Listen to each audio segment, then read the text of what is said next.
Cosgrove. Crouched between the door and the window. Crouched between the door and the window, Julie Cosgrove.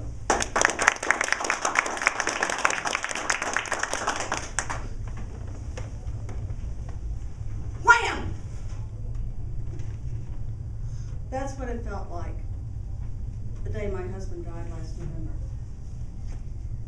My world slammed shut, and I was left in an unfamiliar place in the dark. And at first I cried out, "Are you there? Am I really all alone?" But then I remembered a saying. When God closes a door, He opens a window. Have you heard that saying? Okay, I waited for the window. Silence. It didn't open. So in this cold, dark place, I started mine-like trying to find the sill or the sash. It wasn't there. So I went back to the door. I couldn't feel a jamb. There was no knob. And I realized there was no escape. This was my reality now. Have you been in that dark room, crouched between the door and the window? I see on some of your faces, I think you have. Maybe you haven't lost a spouse. But you may have lost a child, a parent, a best friend way too soon. Or maybe you've lost something else. Trust that you had in someone. Your job. Your self-esteem. Maybe you've even lost your faith. I don't know if you've been in that dark room, what you thought about, but after I had myself a really good cry, I thought of two things. Artichokes and cats. How many of y'all have ever had a freshly steamed artichoke? Artichokes are kind of weird. Somebody must have been really, really hungry to eat that first artichoke. I remember my first one, it was a rite of passage. I was about 10 years old, and my parents finally let me have one. And I grabbed that outer leaf, and I dipped it in that lemon butter, and I scraped it across my teeth. And I got maybe a tongueful of that good pulp. But I wanted more. So I took another leaf, scraped, another, and I started going around and around that artichoke.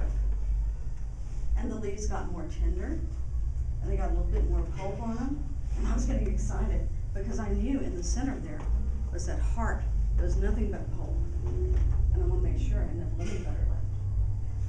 And then what happens? You hit the choke. It's that fibrous, gunky mess that's covering up the good stuff. And you start to pick it away with your fork, and it's growing on your plate. And you're not getting any closer. And you keep at it. And about halfway through, you're thinking, this is not worth it. And then you see that lemon butter. And you take some more to get to the good stuff. See, I think sometimes we are in an isolated spot because maybe there's some gunk we need to remove in our lives. And we need to work at it. And at first it's just going to grow. And we're going to think it's really not worth all this effort. And then we remember the lemon butter, and we remember all that good stuff at the heart of the matter. And we want that good stuff again. Then I thought about my cats. When my husband was alive, we moved around a lot because of his job. And we started to develop this routine. Whenever we'd hear that diesel engine coming down the street, that air brake, that was our signal to each grab a cat, toss them into the gas bathroom, shut the door. And we'd post a big sign, "Cats, do not enter." And at first we'd hear, meow. And then maybe a little bit more emphatic, meow. And maybe there'd be a little paw kind of getting under the door, going rattle, rattle, rattle, rattle, rattle, rattle, rattle. But they were in there to stay. And suddenly, they'd hear strange men's voices, stomping of feet, that sound, that shriek-rack around the furniture of the TV. Cats are smart. They decide to hunker down behind the toilet. And that's where I'd find them. But what did we do? We picked them up, we grabbed them, we shoved them into a cat carrier, we plopped them in the back seat, and we drove to the new town with the van following behind us. And when we got there, we'd open up the carrier, shove them into a strange bathroom, lock the door. And it would all begin again. The chaos and the noise and the confusion. And finally, we'd open the door again. Did they rush out? No, cats are wise.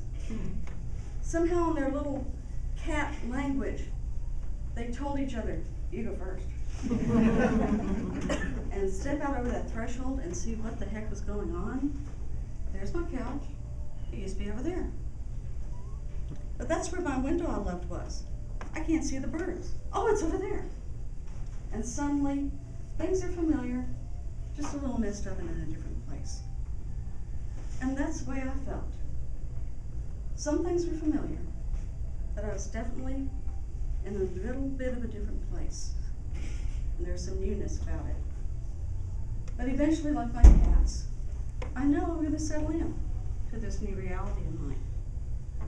So if you ever find yourself crouched between the door and the window, remember, artichokes and cats.